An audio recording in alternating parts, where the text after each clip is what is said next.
शहराची खबरबात या बातमीपत्राचे प्रायोजक आहेत Mac care super speciality hospital Ahmednagar.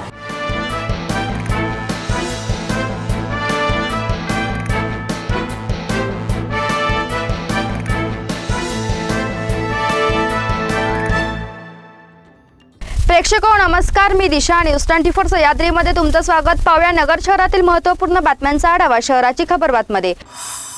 One विभागाच्या क्षेत्रात बेकायदेशीररित्या गौण खनिज उत्खनन करणाऱ्यांना विचारणा केल्याचा राग आल्याने चौघांनी महिला वनरक्षकास शिवीगाळ करून धक्काबुक्की केल्याची घटना अहिल्यानगर तालुक्यातील देहरे परिसरातील फॉरेस्ट सर्व क्रमांक 171 मध्ये रविवारी दुपारी घडली। याबाबत देहरे वनरक्षक क्षेत्र कार्यालयाच्या वनरक्षक राजश्री रंगनाथ राऊत यांनी MIDC पोलीस ठाण्यात फिर्याद दिली आहे। या प्रकरणी फिर्यादीवरून हर्षल शिंदे, आकाश जाधव यांच्या विरोधात गुन्हा दाखल करण्यात आला आहे।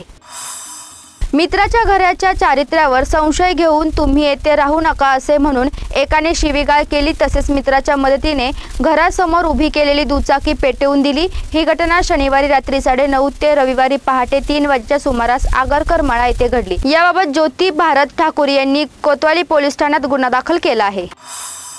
MIDC येथील कंपनीतून 2.5 टन वजनाचे लोखंडी शीट व स्क्रॅपचे तुकडे वेल्डिंग शॉपमध्ये घेऊन न जातात त्या 2,20,000 रुपये किमतीच्या मालाची परस्पर विल्हेवाट लावून अपहार केल्याची घटना MIDC येथील मिस्त्री ऑटो इंजिनिअरिंग प्रायव्हेट लिमिटेड या कंपनीत घडली। याबाबत चेतन प्रफुल्ल पारख यांनी फिर्याद दिली आहे। या प्रकरणी MIDC पोलीस ठाण्यात चेतन पारख यांनी दिलेल्या फिर्यादीवरून योगेश निमसे व गोपाल विधाते यांच्या विरोधात गुन्हा दाखल करण्यात आला आहे। हातात लोखंडी कोयता घेऊन पतीला शिवीगाळ व धमकावणाऱ्या इसमाला पोलिसांनी तत्काळ कारवाई करत पंचांसमक्ष ताब्यात घेतले। चालिंदर बाप्पासाहेब लहारे असे त्याचे नाव आहे। त्याच्या विरोधात तोफखाना पोलीस ठाण्यात गुन्हा दाखल करण्यात आला आहे। पोलीस अंमलदार बाळासाहेब भापसे यांनी फिर्याद दिली आहे।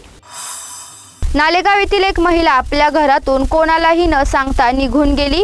रिंकू किरण काळे असे त्या महिलेचे नाव आहे। तिच्या गायब होण्याबद्दल तिचा पती किरण कुमार काळे यांनी कोतवाली पोलीस ठाण्यात तक्रार दिली आहे। पोलिसांनी मिसिंग नोंदणी केली आहे।